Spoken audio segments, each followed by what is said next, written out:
En orthographe aujourd'hui, vous avez normalement dû découper vos 14 étiquettes. Puis après, vous avez dû les répartir en deux colonnes. D'un côté, la colonne des noms masculins, de l'autre, la colonne des noms féminins.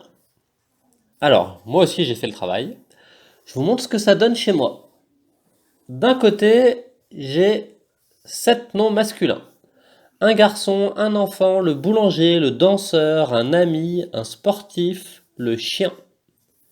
Et de l'autre côté, j'ai une fille, une enfant, la boulangère, la danseuse, une amie, une sportive, la chienne.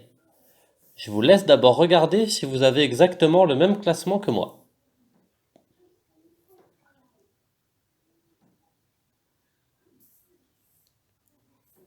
Alors vous remarquerez qu'on a à la fois 7 noms masculins et puis leurs 7 noms féminins qui s'y rapportent.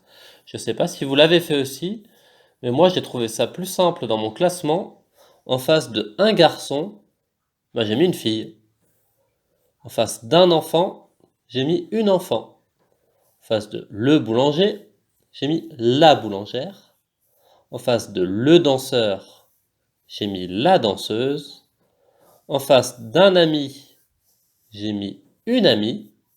En face d'un sportif, j'ai mis une sportive. Et en face de le chien, j'ai mis la chienne.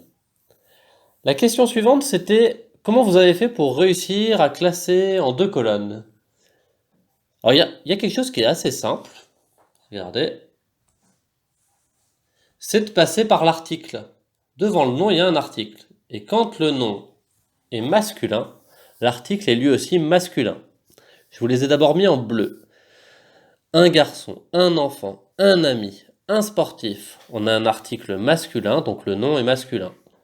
Et d'autre côté, en rose, au lieu d'avoir un, on a une fille, une enfant, une amie, une sportive.